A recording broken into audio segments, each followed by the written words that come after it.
Welcome everybody to Dead Secret. This is supposed to be a VR game, but I don't have that kind of money. And there's a lot of reading, but the voiceover doesn't actually read it, so that's what I'm gonna do. Let's go!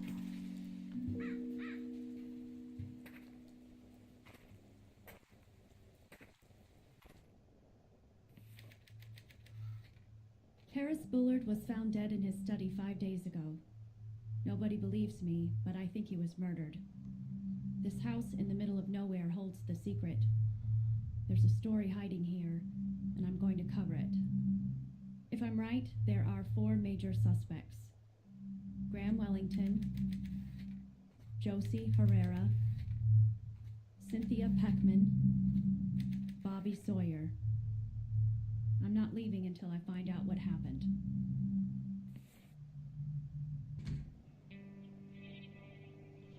The black man's the errand boy, huh? Yeah. Oh.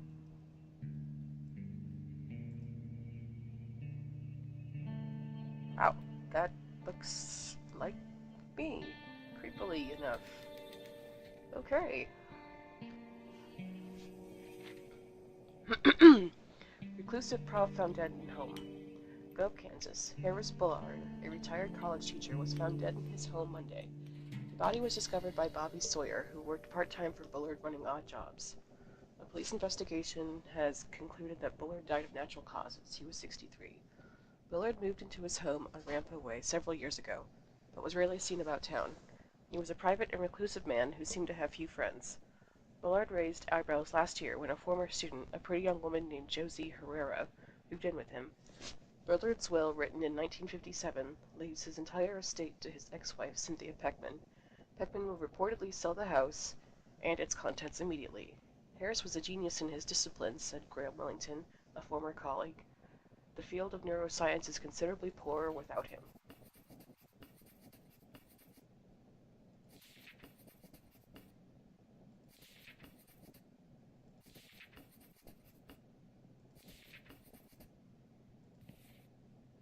Okay.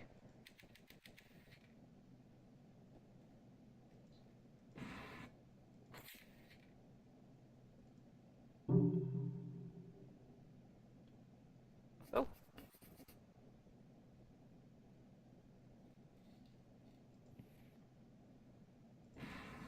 I love how we go to another dimension and we get shit.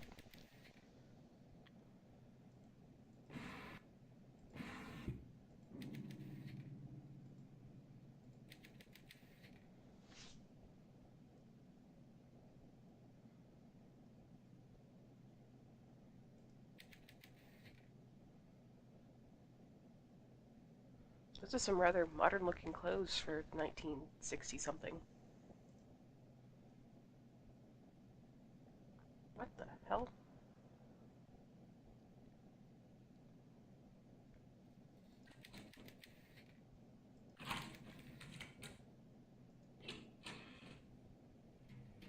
That's Japanese.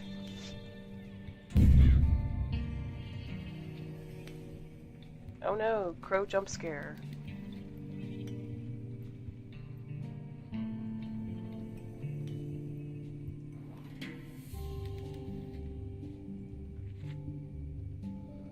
The man who could see with his skin.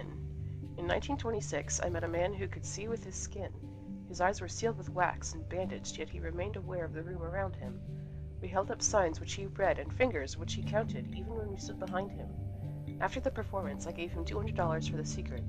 He explained that he could see as long as some part of his skin remained exposed to the air. He described it as a shift in the wind or a slight breeze in his face, the subtle motion of the hair on his arm. After years of focus and practice, he had developed the ability to form a mental image of his surroundings based only on these slight sensations. This man had achieved a form of idiofocus.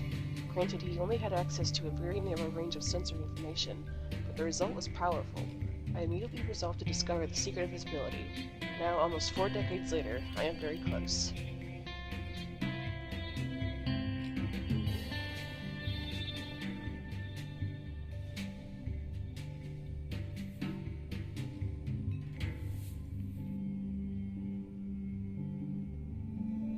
What?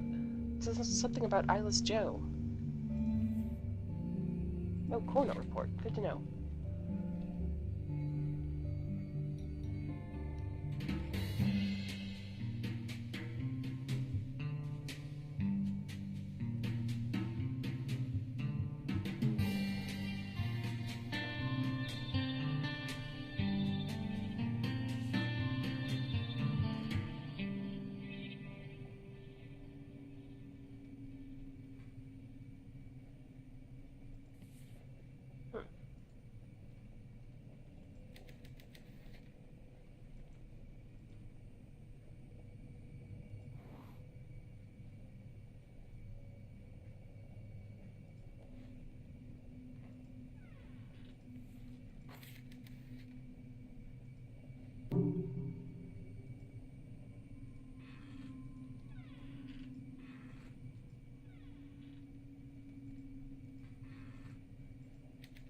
Ah, sweet.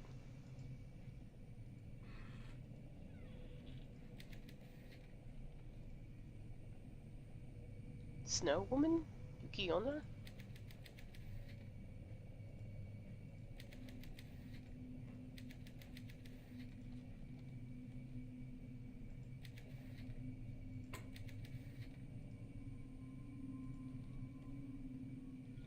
Some no masks.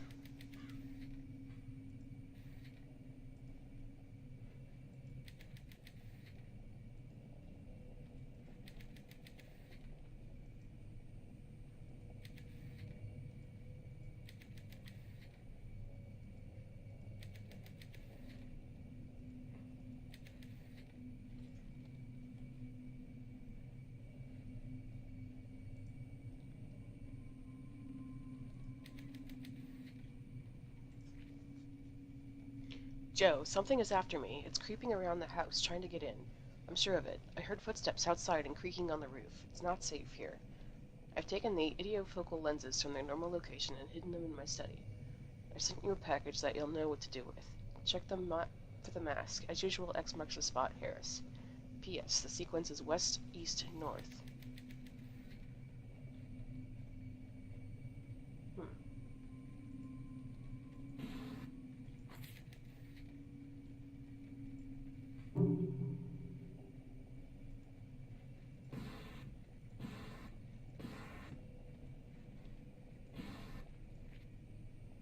Harris Bullard, I am Woodcutter. Your past has caught up with you. It is over. Woodcutter.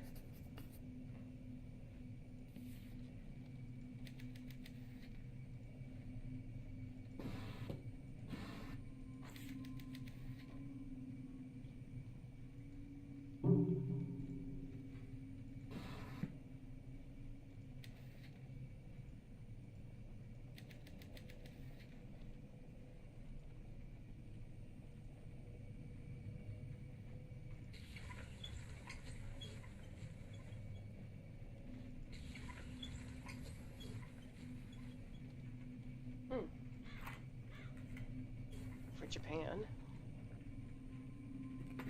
Oh.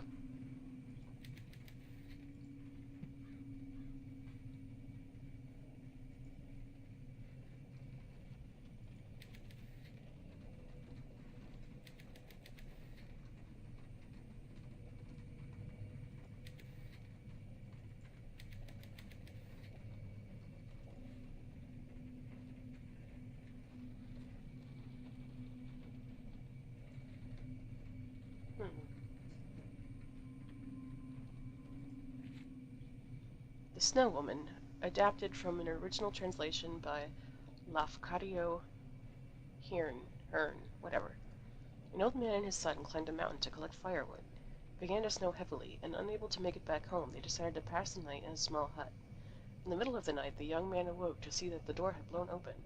A tall woman with long hair and a white kimono was leaning over his father, blowing her breath upon him. When she saw that the son was awake, she said, "You are a handsome young man, so I will let you live. But if you ever speak of this to anyone, your life shall be forfeit." In the morning, the young man found his father frozen and dead. He climbed down the mountain alone and never spoke of the episode. A year later, he met and married a young, beautiful girl. They had children together and were happy, but the night of his father's death still weighed heavily on his mind. One night, after having a bit too much to drink, The man told his wife about his encounter with the snow woman. She was furious. "You promised not to tell," she screamed, and before his eyes she became the tall woman with long black hair and a white kimono. "If it were not for our children, I would end your life here and now. I will spare you for their sake, but if anything ever happens to them, you shall pay the price." And with that she melted into the wind and was gone.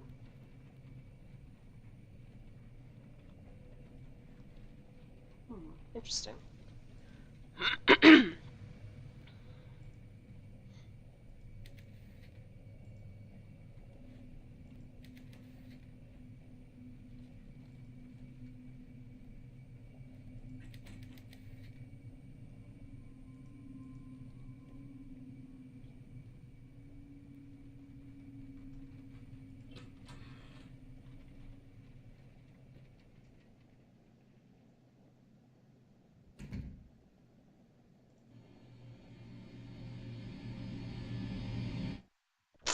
What the hell was that?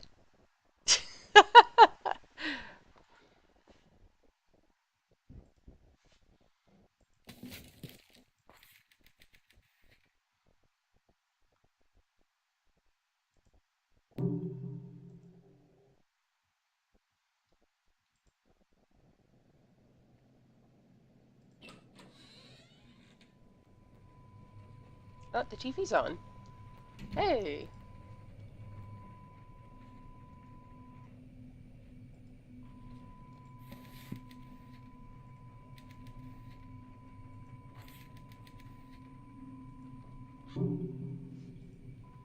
Oh, we know where that goes. Ooh, let's watch some Fallout.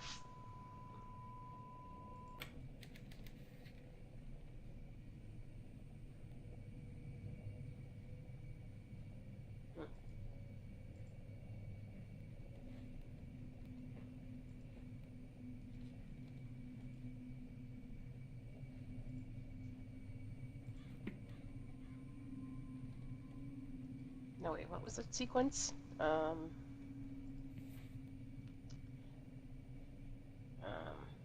notes to Joe.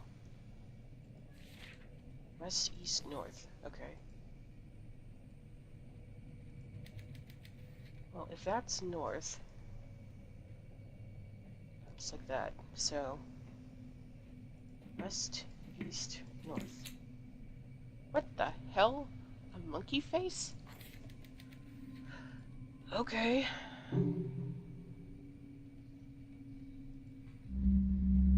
Whoa.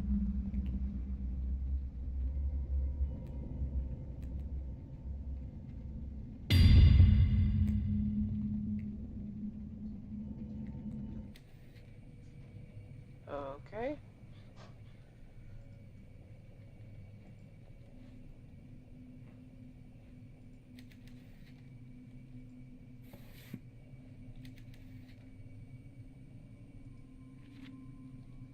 Josie, if you're reading this note, then something must have happened to me. I may be dead or missing. If so, you're the only person who can save our research. The truth is that I'm being threatened. It started before I left the college. I get notes every few months from somebody calling himself a woodcutter. But he wants access to our research. He wants me to turn over our plans for the lunar dream apparatus. Josie, my life is in danger. Woodcutter knows things, secret things about my past that nobody should know. I'll not yet yield to simple blackmail, but lately the threats have escalated. I am sure that I am being watched at the house. I sometimes hear things on the other side of the wall. Yesterday, with the mask on, I thought I saw somebody reaching for me. It's a warning from my subconscious. I am no longer safe here. I've locked our research away in the safe upstairs. I want you to retrieve it and leave. Destroy everything before you go. Burn the house down if you have to. Just get the research and get out of here. Head for a big city where it's easy to hide. I'm counting on you, Joe. Don't let our work fall into their hands, Harris.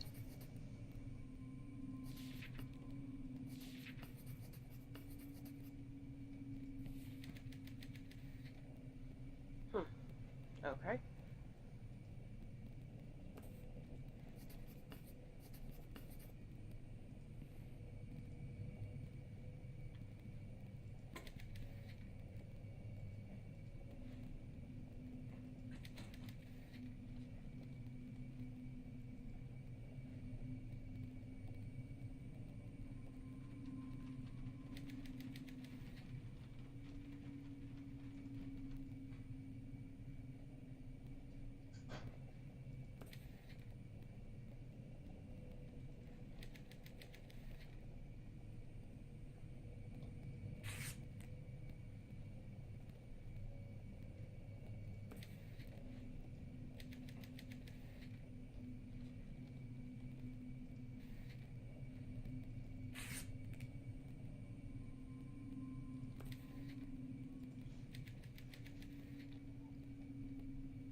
Hmm.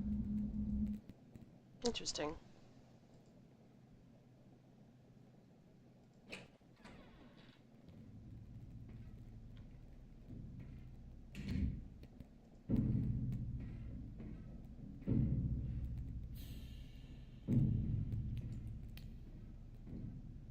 Are stairs supposed to be scary? Doesn't matter.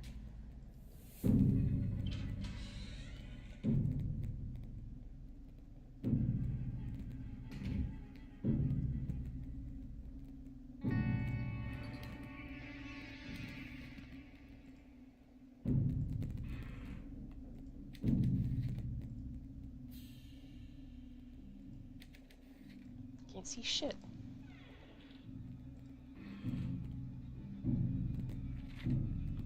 Hero says helicopter may win Vietnam War. Da Nang, South Vietnam. A Medal of Honor winner from Kansas said today the helicopter may win the war in South Vietnam. Marine Major Douglas Big Tom Thompson, 39, of Fortuna, won the nation's highest military award during World War II, meaning a bazooka in Iwo Jima. Major Thompson is attached to the Marine Helicopter Squadron, operating along the coast and northern border of South Vietnam. Thompson's father lives in Wichita, Kansas. As a leatherneck, Thompson destroyed 16 Japanese strongpoints and killed 75 Japanese on Iwo Jima in 1945. He is the only Medal of Honor winner currently serving in Vietnam. The most effective weapon the Viet Cong use is terror, the big pipe-smoking Marine said. The most effective one against them is the helicopter. If you say so.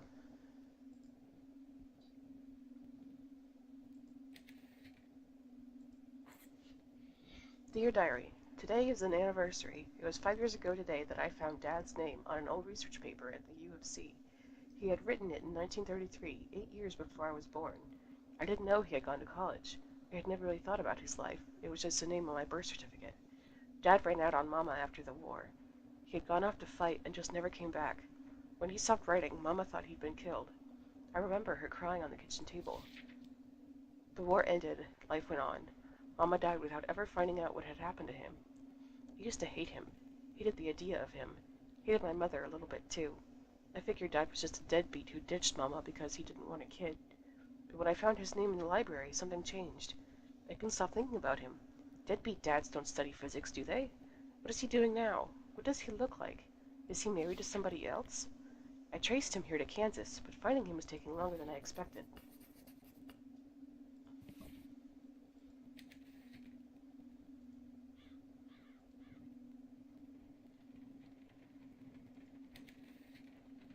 Painted shut? Why?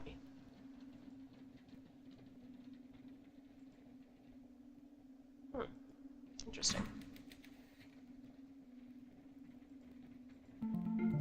It might say reporter on my desk, but I spend most of my time at the Standard making coffee for my editor. I'm tired of writing the gossip column. This story is my shot at the big leagues. When I prove that Bullard was murdered, all the big papers will come calling. I'll finally escape this backwater town. This is it, the chance I've been waiting for.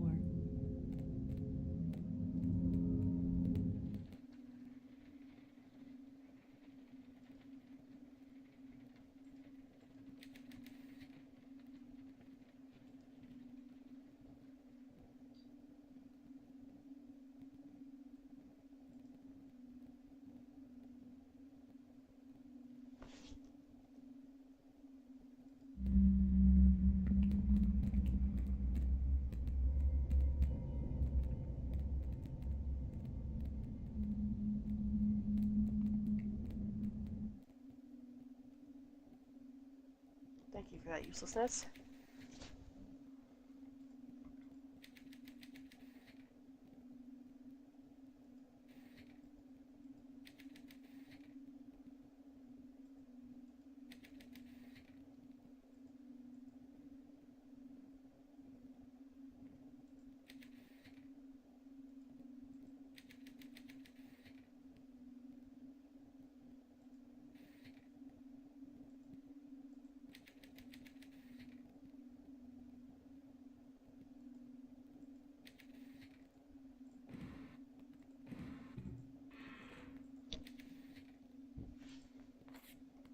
Bobby, here is your latest chapter all typed up. I think this story is becoming very interesting, and I'm sure you can get it published. I hope you don't mind, but I made a few edits and inserted a few details here and there. I'm looking forward to your next chapter, Joe. Alright, I'll be right back. Okay. The Crystal Cave by Bobby Sawyer, Chapter 3. The man had been dead for hours when they found him.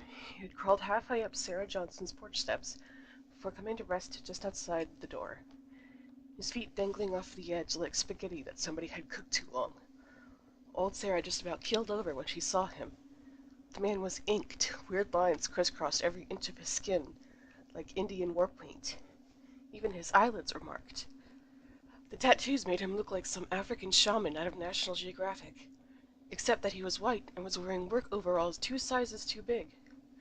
Jimmy, the only cop on duty at 6 in the morning, thought maybe the man had escaped from a chain gang. Jimmy was never the sharpest tool in the shed. Detective Henderson, though, he's as smart as a whip. He had photos taken of the body, all naked and everything. He put the pictures up on his wall at the little station in the middle of the town, and started moving them around, turning them this way and that, until the tattoo edges started to line up. It took him 3 days, but he put it together just like a jigsaw puzzle, until the thick lines all connected to the thin lines, and the overall shape became clear. Would you believe it? It was a map. When the coroner cut the man open, he found his insides were all twisted into the same map. And when they sawed into the man's bone, they found the map there too, etched into the marrow. Whoops.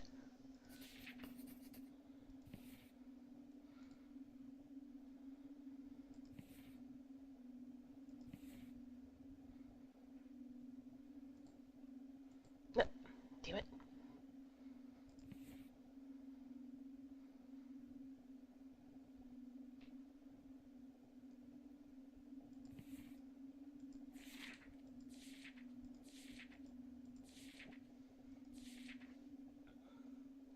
Like rings on a tree stump. Well, that's how we first found our way to the cave. Okay.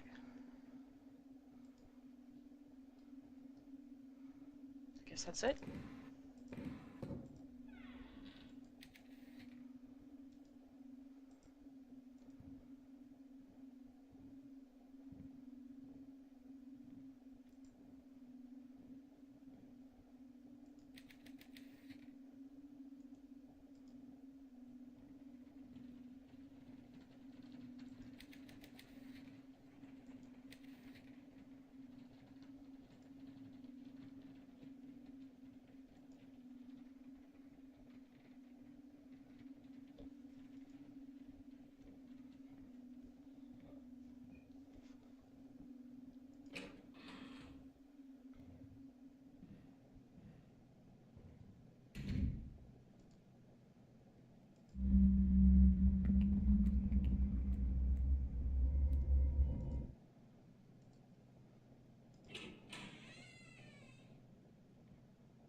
Harris, how was your conference in Chicago?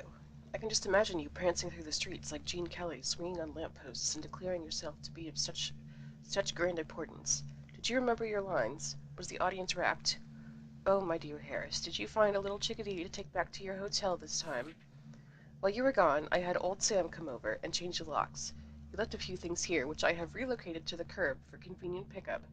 I do admit that a few of your possessions may have ended up in the street, but in all honesty, they do not look out of place there. Do you remember the last thing you said to me, Harris? It was almost in passing as you slammed the door, but I heard it very clearly. You said you haven't got the guts. Well, I do have the guts, you rat, and I'm throwing you, your shabby things, and these last 6 wasted years of my life into the rubbish bin. If I catch you around here again, I will alert the police with the sound of my shotgun. Forever yours, Cynthia. Damn. She's hardcore.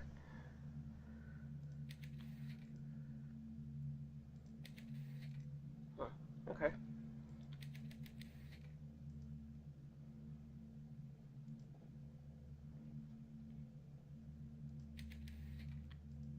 Then fix it.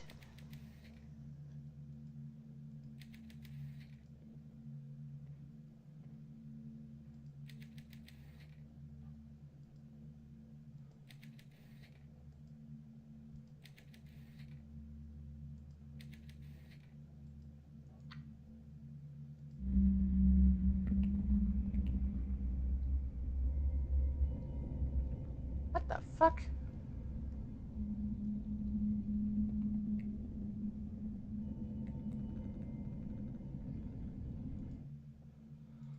Yeah, okay.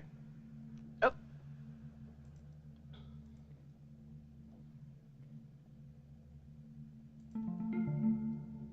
Bill told me to cover Bullard's death, but he's just looking for gossip about the young assistant. But I took it seriously, did the research, followed every lead, like a real journalist would. It paid off. I found something everybody else missed. A note, a half-thought, scribbled in the margins of the coroner's draft report. It read, "Hypothermia in summer?" Ooh, the tale of the snow woman.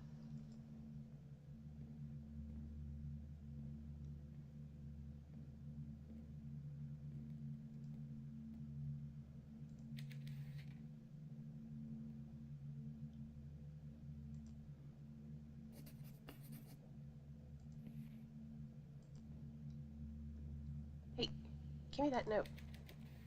Damn it.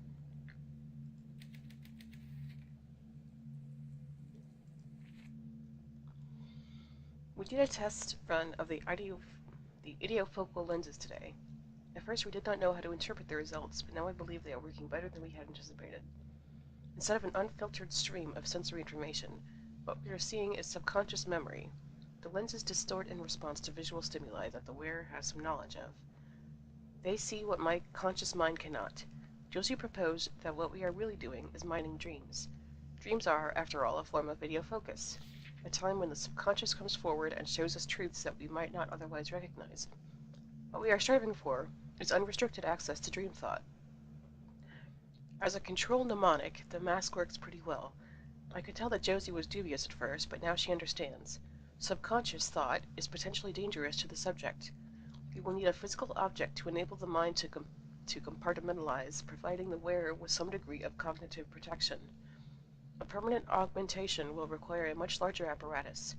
We will need some other kind of focus mnemonic to help the brain control the deluge, the dream information it will receive. Something large and ubiquitous. The moon, perhaps.